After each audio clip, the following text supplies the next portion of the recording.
Boa tarde a todos que estão aqui presentes e também boa tarde a todos que estão participando à distância. Nós somos muito agradecidos a Deus por este meio que foi colocado à nossa disposição, que é a internet. No começo, ela era precária. Hoje, ela é muito boa, muito eficiente, e a gente espera que seja melhor ainda. Eu quero dar testemunhos de 4 viagens que ficou marcada, foi marcante, foi amargosa, não é? Primeiro eu pergunto ao pastor Gideão, qual a maior distância que você já andou a pé para visitar uma família?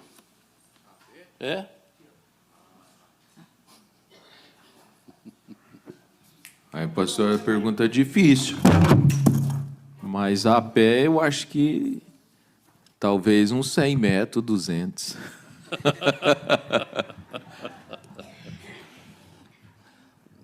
Nós estamos condicionados a condições da era em que vivemos, não é? E eu vou começar a dar o meu testemunho. Eu me lembrei de uma viagem que eu fiz, e a última casa que eu visitei foi a casa da irmã Rizelma, lá no município de Pedra Preta, no estado do Mato Grosso. Era muito comum a gente fazer uma viagem que às vezes durava 10 dias e a gente chegar em casa sem nenhum dinheiro que os irmãos dessem em forma de dízimo ou contribuições. E acontecia que determinadas casas que a gente passava, a pessoa que não tinha dízimo, mas sempre ela tinha uma oferta expressiva para ajudar a gente. E esta viagem,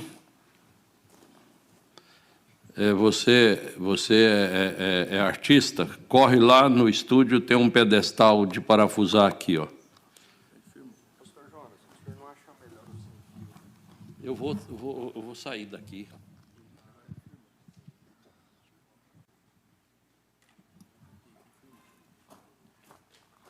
Então, nós estamos com um pequeno problema, que é pedestal.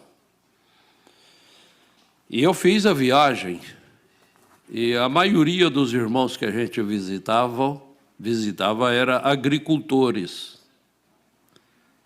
E eles só tinham dízimos por ocasião da colheita.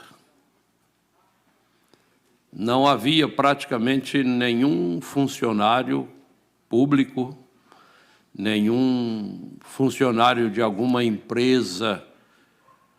A única exceção que eu me lembro era a irmã Marlene, lá em Rondônia, que era funcionária do INCRA, e como um servidor público, ela tinha um bom salário, mas os demais irmãos eram na zona rural.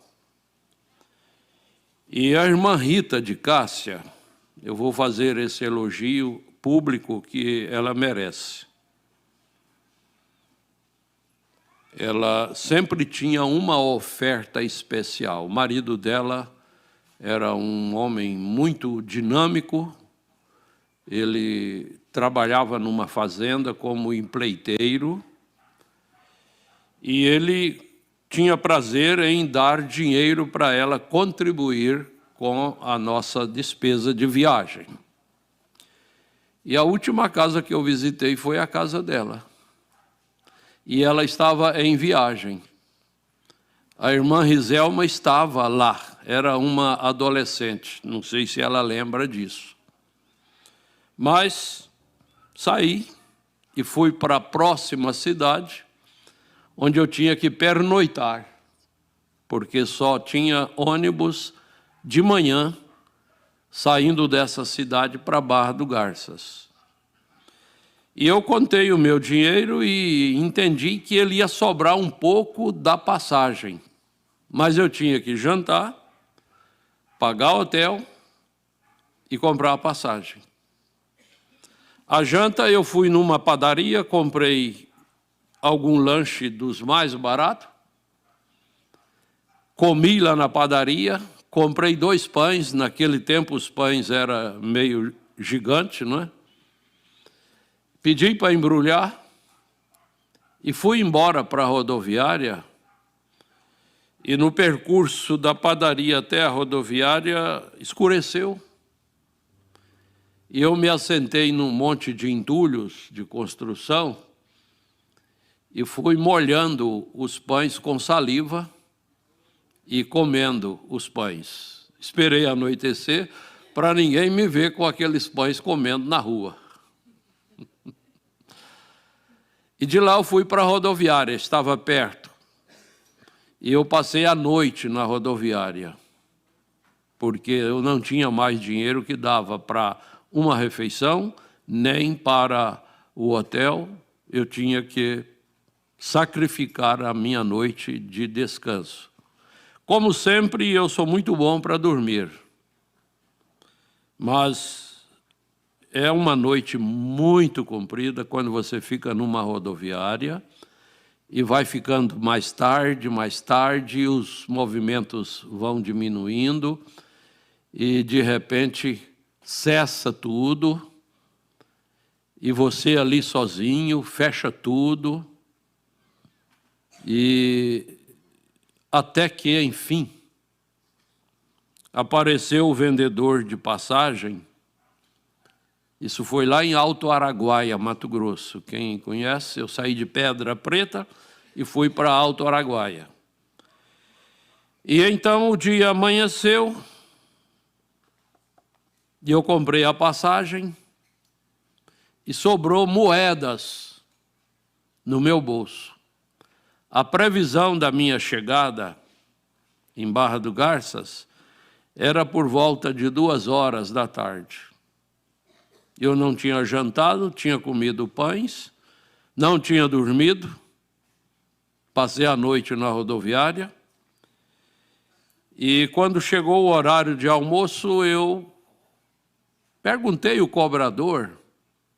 Eu sempre fui disposto a fazer propostas desagradáveis para as pessoas, porém, se elas aceitassem, tudo bem, se não aceitassem, não era nenhum constrangimento. Eu ofereci ao cobrador meu relógio em penhora e meus documentos, minha identidade em penhora, em troca dele pagar o almoço para mim. Ele me respondeu com uma palavra: não.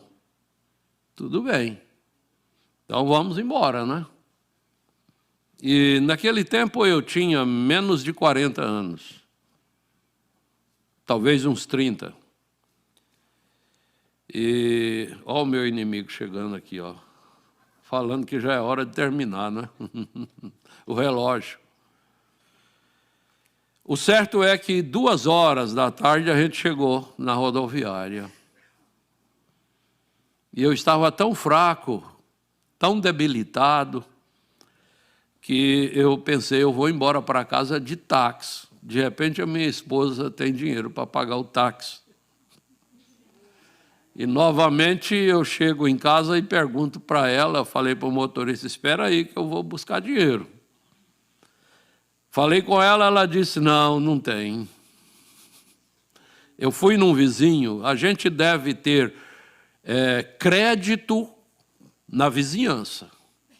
Isso é muito importante. E tinha um vizinho comerciante, e eu fui lá e falei com ele, seu Oliveira, me empresta dinheiro para mim pagar um táxi. Ele me emprestou o dinheiro, eu paguei o táxi. Aí eu fui almoçar, sendo que eu não havia jantado no dia anterior, 2 horas da tarde. Bom, esta foi uma das viagens. Hoje eu vou falar praticamente só de viagem. Outra viagem, eu já dei testemunho dela, mas não todos ouviram. Estamos falando a um público de muitas pessoas através da internet. Tem estimativa de quantas conexões nessa hora? Não, né? E uma irmã, ela já é falecida, ela foi casada com um irmão do irmão Sabino, irmão Narciso, a irmã Aninha. Alguns de vocês conhecem irmão Sabino, irmão Narciso, irmã Aninha. E ela era casada com um irmão deles. Agora vocês podem pensar, ela deveria ter um dízimo muito importante, né? Eu nunca lembro de ter pego R$1. Naquele tempo não era real, era cruzeiro, era cruzado. Eu nunca me lembro de ter recebido dela nem R$1 de oferta, porque ela não tinha domínio sobre as finanças. Completamente ela estava alheia às finanças. Ela nunca tinha dinheiro dela ou colocada na mão dela. E para visitar ela, eu estava voltando daquele local onde eu batizei 28 pessoas num dia, e eu vinha numa certa condução, desci na fazenda onde ela morava. Dei a ceia para unicamente ela, irmã Oraide. Algumas pessoas de Goiânia sabem de quem eu estou falando. E eu esperei 2 dias e 1 noite por uma carona, e nunca passou carona. Carona, não sei se todo mundo que está na internet sabe o que é. O Brasil é tão grande que existem certas palavras que eu falo aqui em Goiás, lá do Rio Grande do Sul não entendem, lá no Nordeste não entendem, né? Mas carona é aquela condução que passa e você não sabe de onde veio, para onde vai, e você pede para ele te levar e ele te leva. Lá na região de Minas Gerais, lá na região do irmão, o diácono que veio lá de Congonhal, irmão Israel. Ele está aqui ou está descansando? Está ali. Eu acredito que você já ouviu essa expressão lá. Quando um pai corrige um filho, ou se é o caso do esposo corrigir a esposa, ou vice-versa, porque há situações que a esposa fala com propriedade, dando, você errou e tal e tal. Então lá eles não falam corrigir, aconselhar, lá eles falam xingar. Eu ouvi essa expressão, aquela irmã que sempre vem de Congonhal para estar em Goiânia, e ela confirmou isso. Quando qualquer um dá conselhos, a expressão é, o fulano me xingou. Então, eu falei sobre a carona, não é? E eu fiquei 2 dias e 1 noite, não passou carona. No início do 3º dia, estava comigo o irmão Pedro, que era irmão do esposo dessa irmã. Ele falou assim, o senhor topa ir a cavalo? Eu falei sim. E ele pensou que ele conseguiria um 2º cavalo para nós 2 irmos montados. Mas ele não conseguiu. Ele estava num cavalo. E ele perguntou novamente, o senhor topa a gente ir trocando o animal durante a viagem? Eu disse, sim, vamos. E combinamos, na estrada não tinha nenhum morador, não tinha nenhum comércio, Era deserto, deserto verde. E nós levantamos 3 horas da manhã e começamos a viagem. E eu fiz um acordo com ele.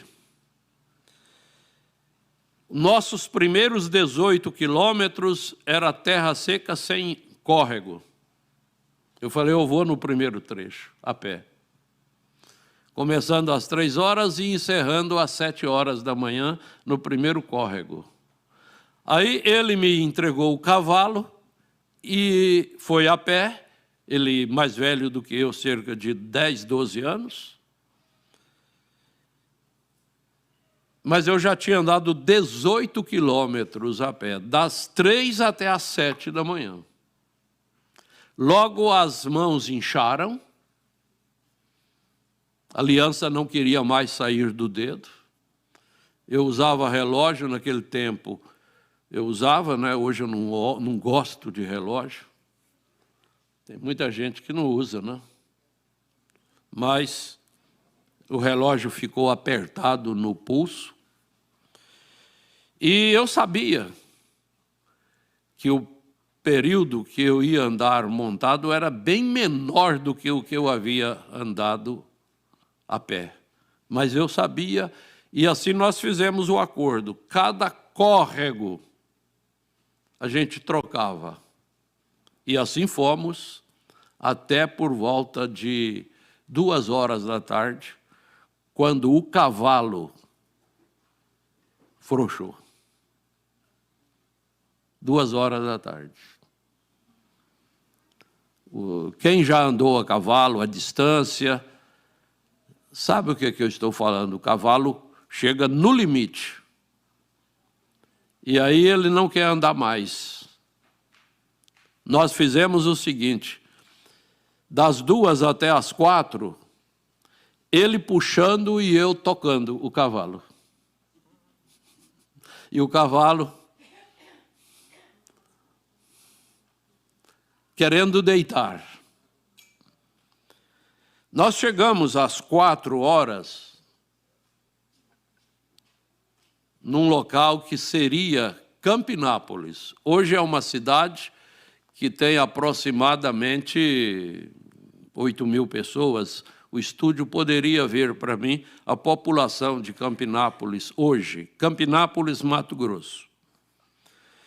Naquele tempo tinha apenas uns 10 ranchos feitos com palha de babaçu, porque a cidade estava em fase de fundação, de início. Lá nós encontramos um rancho parecido esse aí, sem cobertura. Nós armamos nossas redes e piamos o cavalo. 15.000 pessoas hoje, misericórdia. Naquele tempo não tinha mais do que 20 pessoas.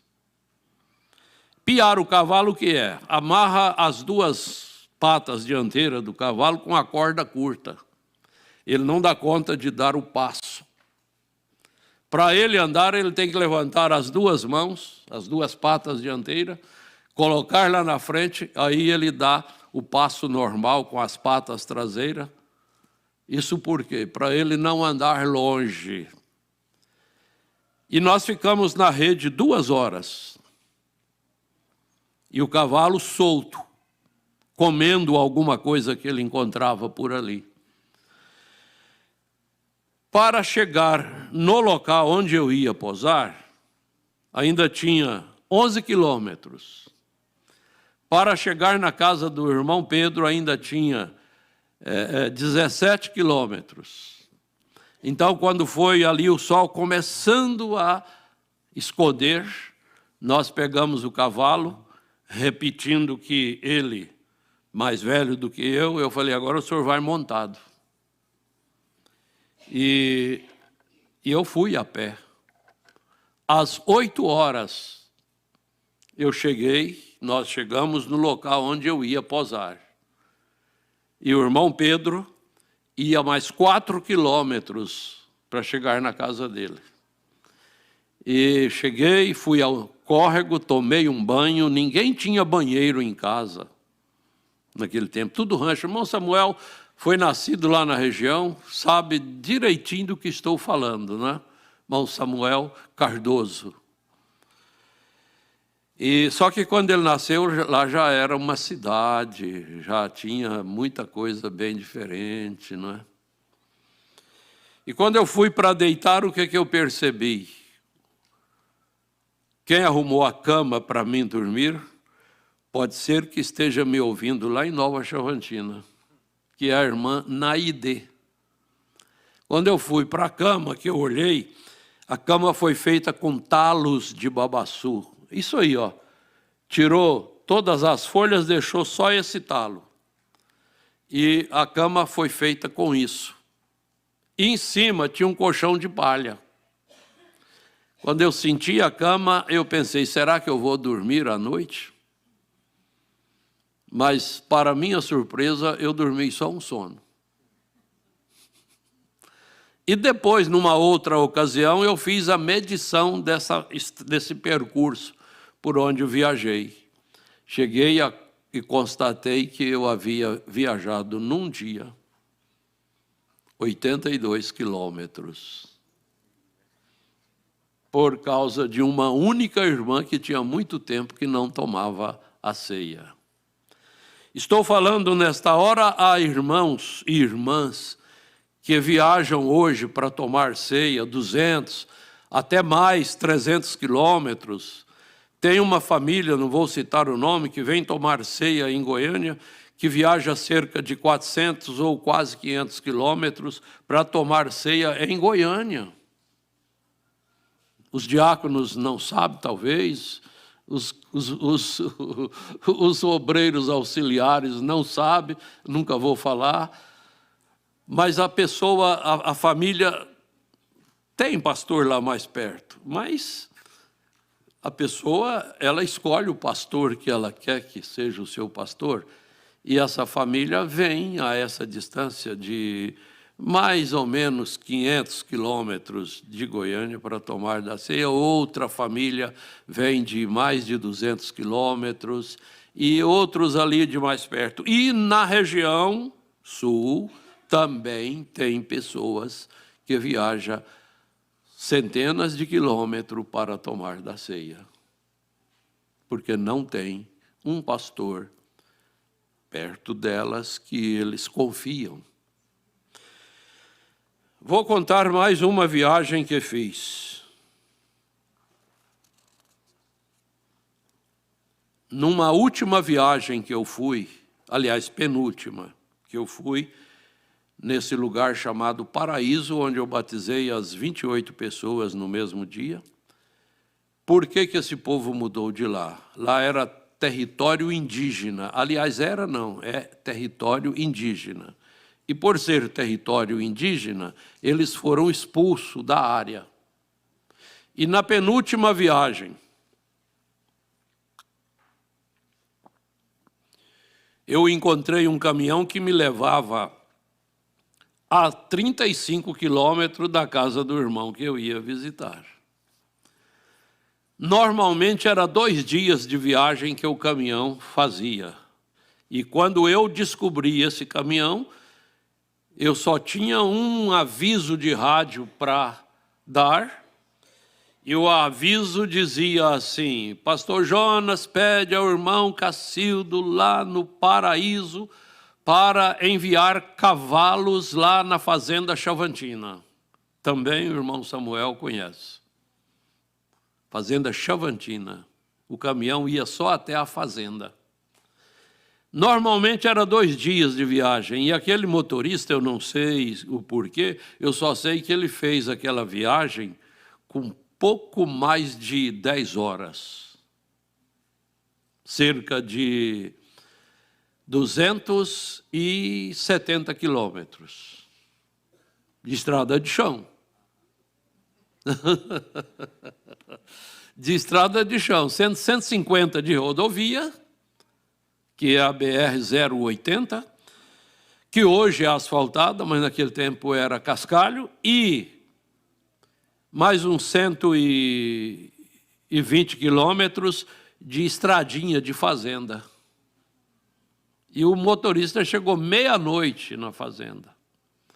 Aí vem a conjectura. O irmão só vai ouvir o programa amanhã, às 9 horas.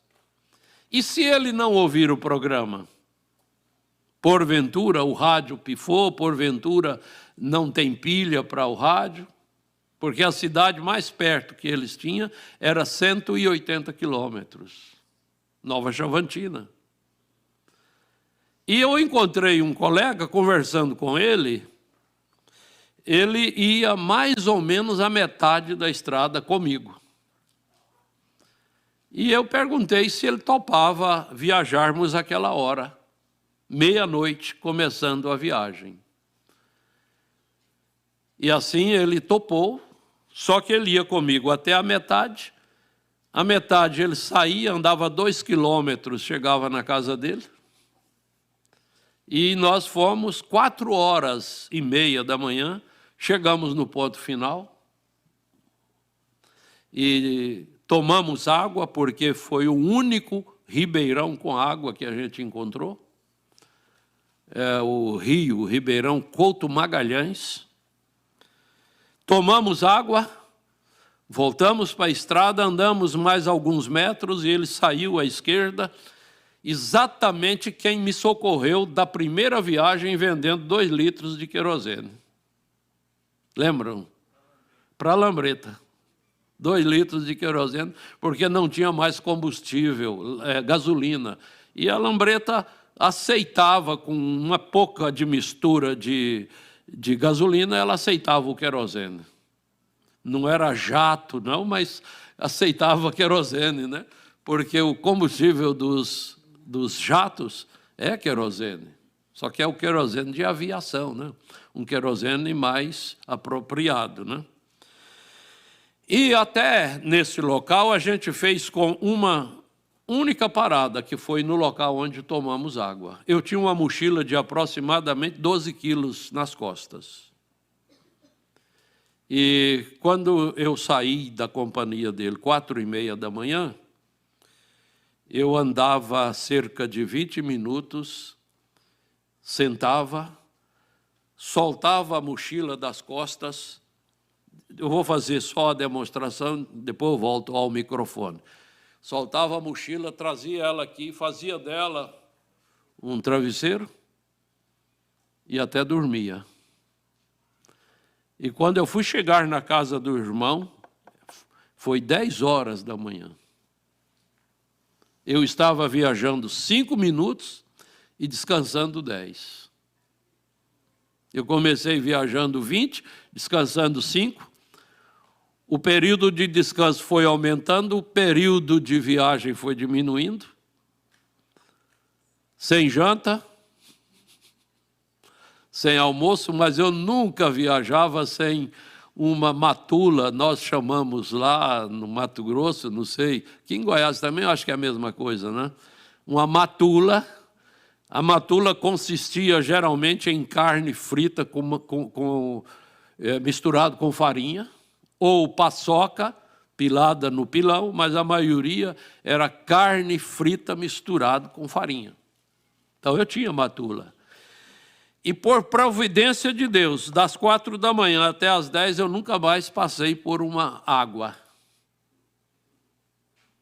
Cheguei na casa do irmão, eles estavam ouvindo o programa. O aviso sairia como saiu, né? Depois que eu cheguei na casa do irmão. Isso para visitar 2 famílias. Sim, foi boa lembrança. Destas 2 famílias, um dos chefes da família abandonou a mensagem e abandonou a esposa. Está vivo ainda. Osadir, se porventura você ouvir isso, eu convido você para voltar para a comunhão, Osadir. O nome dele. Seja ousado, irmão, Osadir. Volte para a comunhão. Alguém leve essa gravação e mostre para ele. Visitar ele e a esposa, a irmã Manuela. Manuela Amorim, que mora hoje em Água Boa, e visitar também o irmão Cacildo, que também já é falecido, mas a esposa viúva do irmão Cacildo ainda vive em Nova Chavantina, é a irmã Lindaura. Saudações, irmã Lindaura.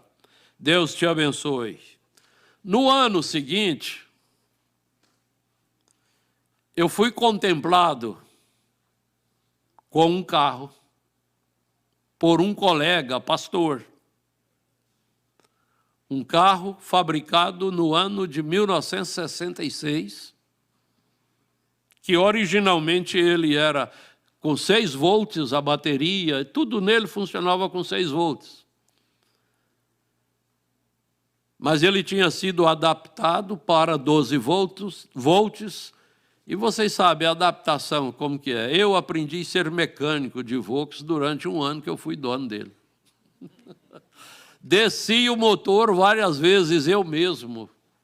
O pai do irmão Silvano, mecânico lá em Goiânia, que é o irmão Zezinho, que hoje está vivendo naquela condição que a igreja de Goiânia conhece, Zezinho, mecânico, me deu até ferramenta para me trabalhar com o motor do Fusca, Fusquinha. Então, no ano seguinte, eu já estava de posse desse carro e fiz o mesmo percurso e medi, deu 35 quilômetros. Estritamente a pé, levando 12 quilos nas costas. Eu tinha pouco mais do que a sua idade. Eu era homem, hoje eu sou um velho. Não estou depreciando os idosos, não é? Mas eu sou idoso, hoje eu não dou conta de andar isso mais, foi-se. Teria uma outra viagem, eu posso ir até que horas? São 4h25, eu posso ir até às 5 horas? Hã? Tá. Então, vou contar mais uma história de viagem. O Brasil, até os anos 80, era um atraso. Um atraso. Pelo que eu me lembro, Goiânia só tinha ligação por asfalto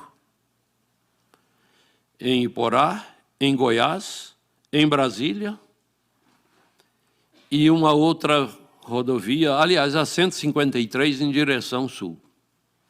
Tudo que tinha de saída de asfalto em Goiânia, se tem alguém que tem mais lembrança do que eu, vai confirmar isso que eu estou dizendo. Só tinha estas rodovias asfaltadas, e para Iporá, para Goiás, cidade de Goiás, para Brasília, passando por Anápolis, é claro, e a 153 em direção a São Paulo.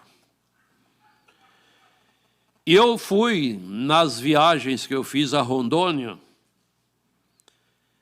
e a última visita minha foi numa cidade por nome Pimenta Bueno. Tem alguém de Rondônia me ouvindo? Eu tenho certeza, eu creio que tem alguém de Rondônia. Pimenta Bueno. Alguém aqui conhece? Tem lá, irmão Manuel, irmão Filemon deve estar ali, né? Você não quis falar que conheceu Pimenta Bueno, né? Passou dentro de Pimenta Bueno. Eu visitei a última pessoa em Pimenta Bueno e vim embora para casa. E eu fui para a rodoviária na esperança de que sairia um ônibus de Porto Velho, passando por Pimenta Bueno por volta das 22 horas. E eu fiquei lá no ponto, não tinha rodoviária, era ponto de ônibus. O ponto de ônibus consistia de um bar, vendia cachaça, vendia alimentação e tinha lá um guichezinho reservado para empresas venderem passagens. Acontece que, não tendo passageiro lá na origem do ônibus, que era Porto Velho, a uns 400 quilômetros, a empresa não liberou o ônibus, porque não tinha passageiro lá na rodoviária em Porto Velho. Deixou acumular os passageiros para o próximo horário. No começo da noite, estava eu por ali, foi um dos maiores medos que eu já passei na vida. Passou um cidadão bem devagar, num jipe, deu a volta, andou mais um pouco, voltou, passou e parou em frente onde eu estava. Colocou o rosto assim e perguntou: "Você é da tal cidade?" Eu falei: "Não."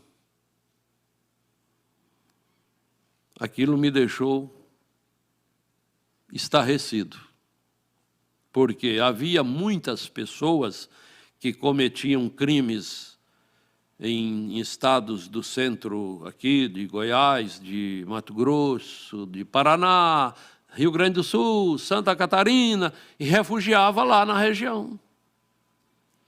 E eu pensei, esse elemento pode estar à procura de algum fugitivo.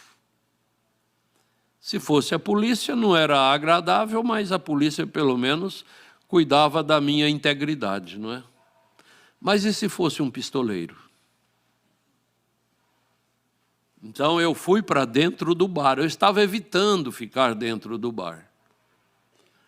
E aí eu me recluí dentro do bar, lá num cantinho, e gravei bem a fisionomia do cidadão. E pensei, se esse cidadão entrar aqui no bar, eu vou correr daqui. 2h passa o ônibus. Você dormiria estando numa tensão assim?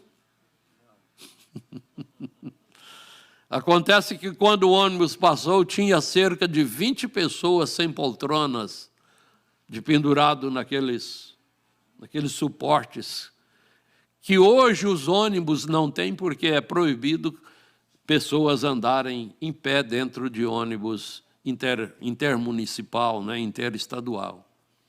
Mas tinha umas 20 pessoas. São 200 quilômetros. Naquele tempo tinha 40 quilômetros chegando em Porto Velho, 0 quilômetros chegando em Cuiabá, que era asfaltado, e de Cuiabá para Barra do Garças até a cidade de São Vicente, quem conhece a rodovia, são 86 quilômetros de asfalto, o resto era tudo chão. Cerca de 2.000 quilômetros.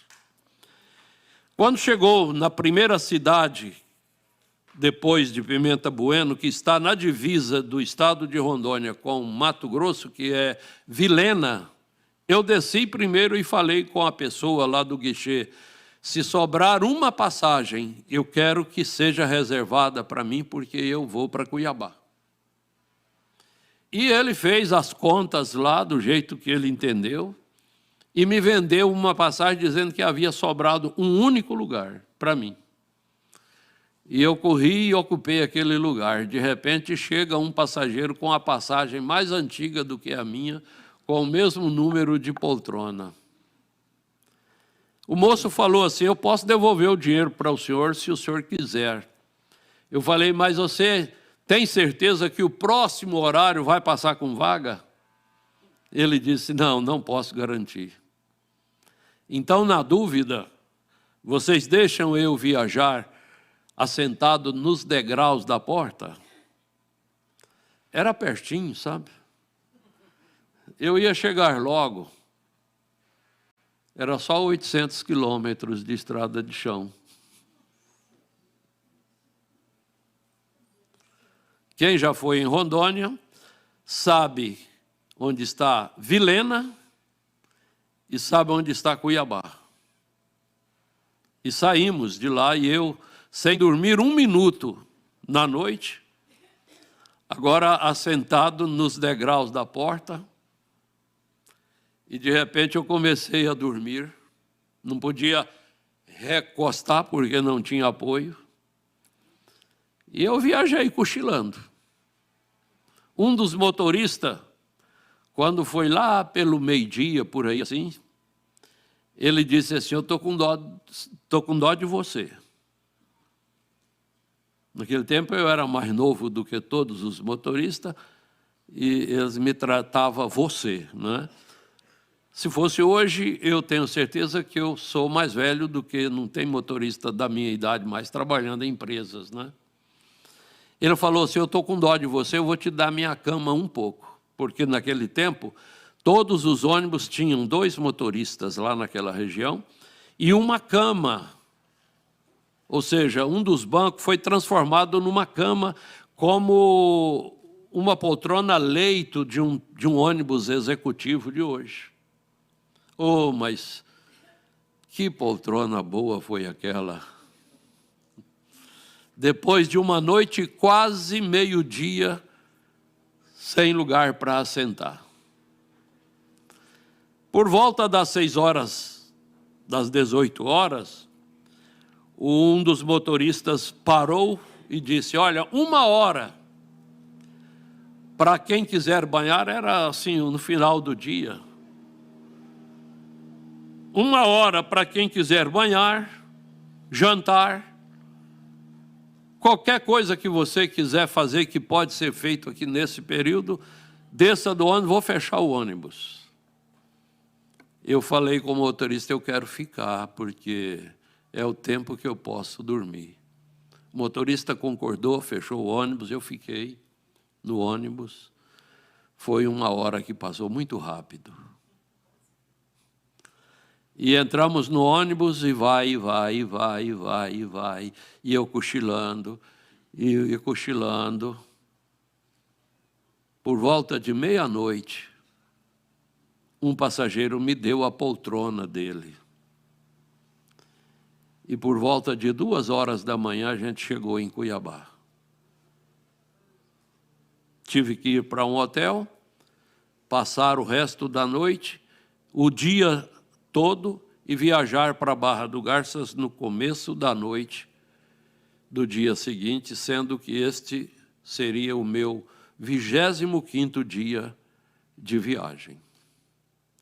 Eu tenho mais algumas histórias de viagens que eu fiz por amor às almas, por amor ao povo de Deus que estava espalhado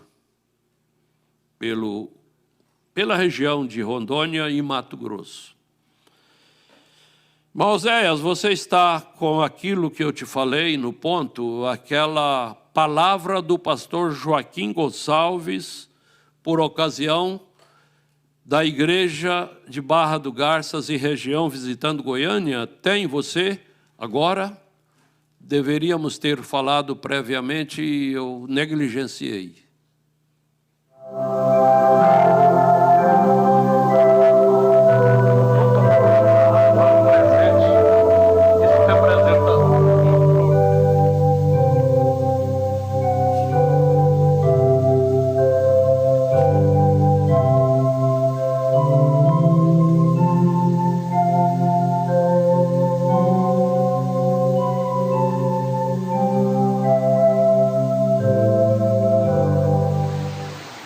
Nós cremos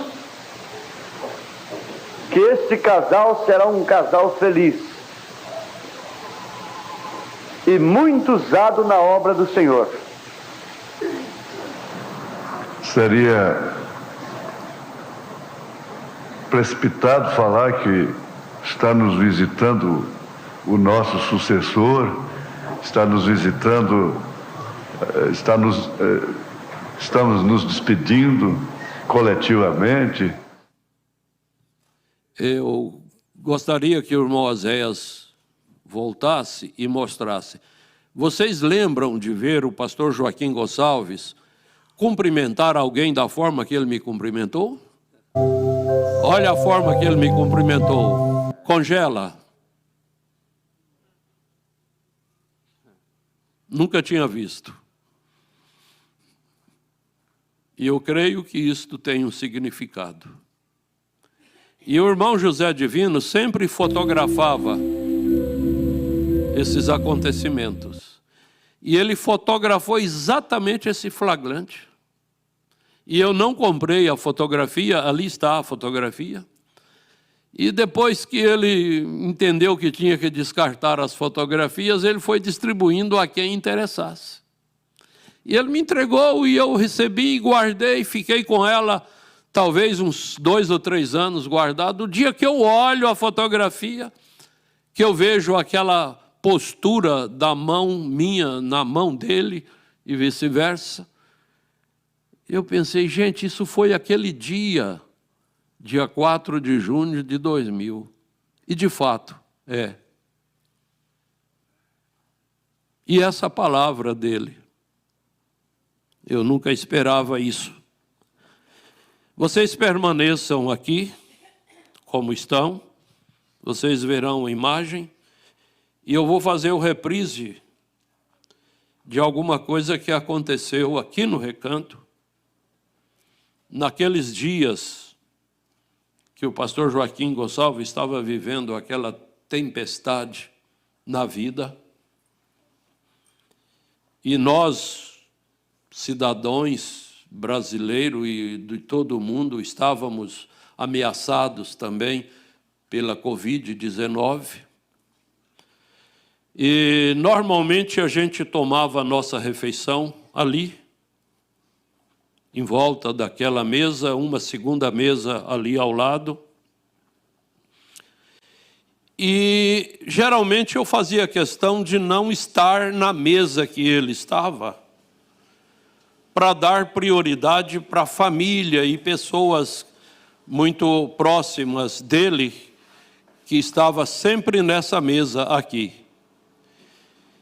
E eu gostava de utilizar esta mesa aqui, que ficava ao inverso do que está esta aqui. Terminada a refeição, eu tinha alguma coisa a fazer e eu saí nesta direção aqui, despedi dos colegas na mesa. Não me lembro nem se despedi dele, às vezes eu ia até próximo dele agradecer por estar juntos na hora da nossa refeição. E eu desci por aqui,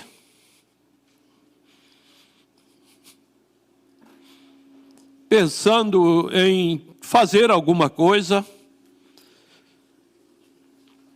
E quando eu estava chegando aqui, mais ou menos nesse lugar, ele me alcançou e me fez virar, estar de frente com ele. E ele disse assim: Pastor Jonas, eu quero te falar uma coisa.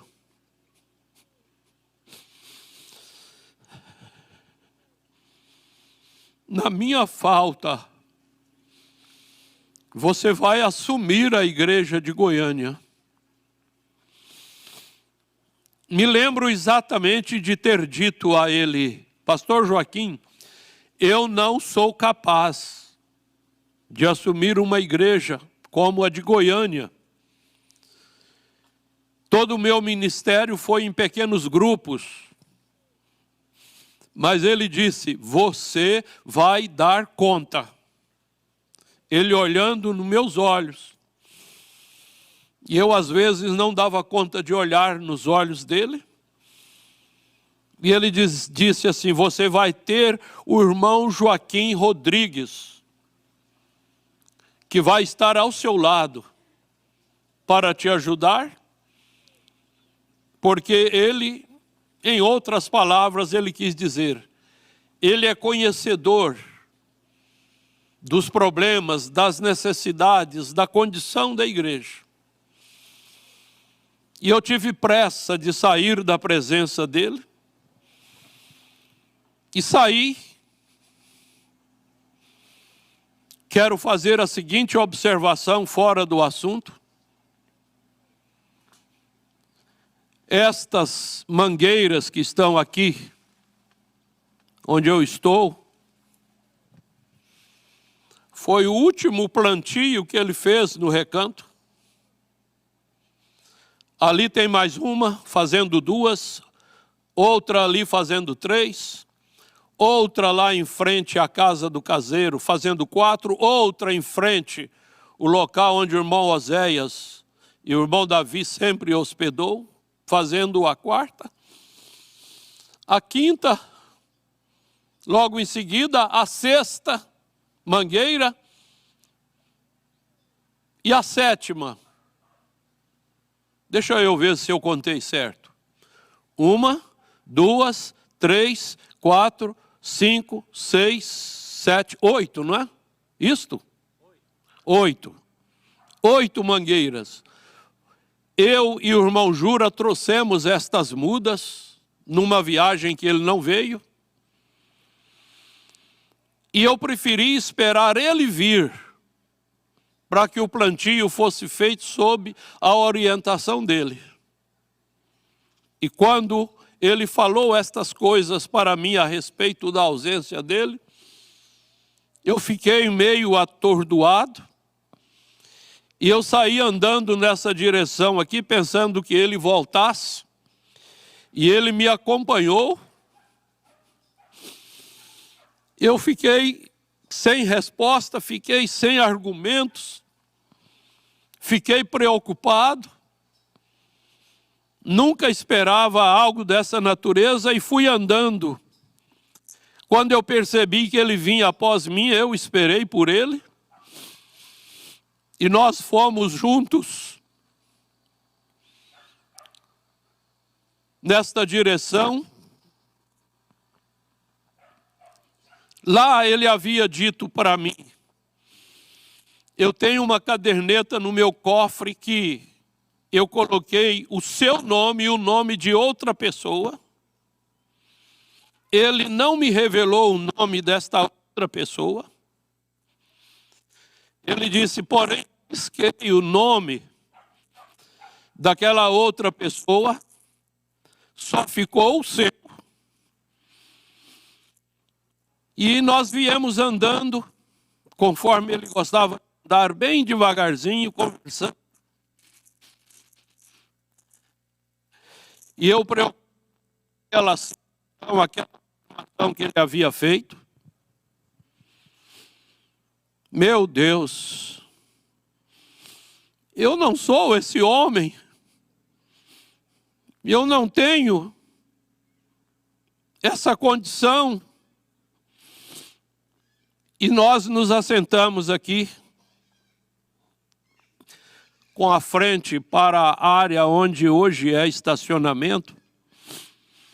E nós ficamos aqui por vários minutos. E ele, trazendo ao conhecimento meu determinadas coisas que era importante que eu soubesse. E finalmente eu consegui retornar com ele. Ele retornou para o seu local de descanso, o seu aposento. E eu fui sofrer o resto do dia, pensando no que ele havia afirmado. E quando nós terminamos o nosso tempo aqui, eu não tenho lembrança certa se foi na sexta-feira, eu creio que sim. E ele disse assim, e eu estou voltando para Goiânia neste final de semana, e eu quero que você vá comigo. E você vai pregar para nós no domingo à noite. O estúdio pode soltar agora, rodar agora, as palavras que ele falou no momento que eu estava assumindo o púlpito naquela noite. Por favor, estúdio. O Senhor me fez saber essa noite, completando tudo o dia abençoado com a mensagem do pastor Jonas Felício Pimentel. Eu posso ser filho dele. É um padrão de honra é um esteio da mensagem do país. Tem uma larga porção feita a pé nesse interiorzão no mato do Pará e Lambreta, no tempo da Lambreta. Ele não vai contar isso, porque não vai fazer você saber disso, não. Deus abençoe.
Que o Senhor possa continuar abençoando todos os que estão participando desta programação. Às vezes a gente sofre mais com o elogio do que com a crítica. Deus tem me dado a graça de poder permanecer no lugar que Deus tem me colocado. E eu quero estar na perfeita vontade dEle. Eu quero saudar, além dos que estão aqui, aqueles que estão pela internet. Eu não lembrava desta expressão que ele usou, que ele poderia ser meu filho. Um homem com o ministério que teve o pastor Joaquim Gonçalves.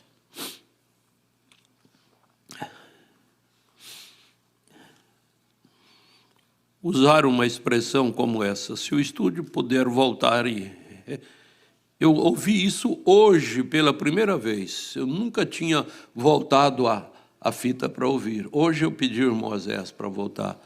Se ele puder voltar ao início deste flash, volte, por favor. Senhor, queria saber, essa noite, completando tudo o dia abençoado com a mensagem do pastor Jonas Felício Pimentel. Eu posso ser filho dele. É um padrão de honra, é um esteio da mensagem do país. Tem uma larga porção feita a pé nesse interiorzão no mato do Pará e Lambreta, no tempo da Lambreta. Amém, amém. Olha, medite nessa frase, eu não lembrava disso. Eu posso ser filho dele. Agora o que eu quero? Eu quero que todos vocês orem nesta hora a meu favor, sob o comando do pastor Gideão. Não é uma reunião de oração, uma oração de finalização de trabalho. Desculpa os cantores que ensaiaram, são vários, e eu não dei oportunidade, desculpe. Mas Vocês vão orar pedindo a Deus para que eu seja o que Ele pensou de mim e falou a meu respeito naquele dia. Não somente vocês aqui, vocês que estão pela internet, você que pode ajoelhar lá na sua casa, que não pode ajoelhar, você que tem sido beneficiado por este ministério através da internet. Faça uma oração pedindo a Deus para que eu tenha a graça de honrar a confiança que foi dada a mim, em nome do Senhor Jesus Cristo. Todos de olhos fechados, nesse instante, rogamos humildemente ao Senhor, que nos vê nessa tarde quente, sob esse espírito, motivados por estas palavras que ouvimos, que cremos que o Senhor inspirou, falou aos teus servos. E agora, Senhor, nós nesse cumprimento, estamos vivendo sob esse cumprimento, viemos rogar ao Senhor pelos próximos passos da jornada do pastor Jonas Felício Pimentel. Nós olhamos para o Senhor pedindo o socorro, a ajuda, a presença gloriosa, ungida, para estar capacitando Ele cada vez mais. Nós todos juntamos agora a nossa fé, toda a igreja, mãos levantadas, orações sendo direcionadas, nós apresentamos ao Senhor, nesta tarde, este servo do Senhor. Humildemente, com toda a reverência, eu venho impor minhas mãos para representar as tuas mãos, ó Pai, para ungir este servo do Senhor. Quando chegar o momento da angústia e da tristeza, quando chegar o momento da depressão, quando chegar o momento da incapacidade, como chegou para Elias, que o Senhor possa respondê-lo: eu é que te enviei, eu é que te conforto, levanta e continua, meu servo. O Senhor te faz forte, o Senhor te unge e te capacita. Nós dedicamos esta oração no profundo do nosso coração, sabendo do peso dessa carga. Toda a igreja, todos os irmãos beneficiados por este ministério, no país e no mundo, possam agora concordar com esta bênção que nós invocamos sobre nosso pastor. Seja ele ungido, capacitado, tenha ele saúde, tenha sua esposa saúde, tenham eles inspiração do alto, em nome do poderoso Deus, o Senhor Jesus Cristo. Seja ele abençoado, seja ele confortado, encorajado a continuar, e esses exemplos possam refletir em seu ministério ainda mais daqui para frente, em nome de Jesus. Seja a mão forte para lhe sustentar, para lhe segurar a mão e para lhe levantar nos momentos da fraqueza, em nome do Senhor Jesus Cristo. Amém, Senhor. Aleluia.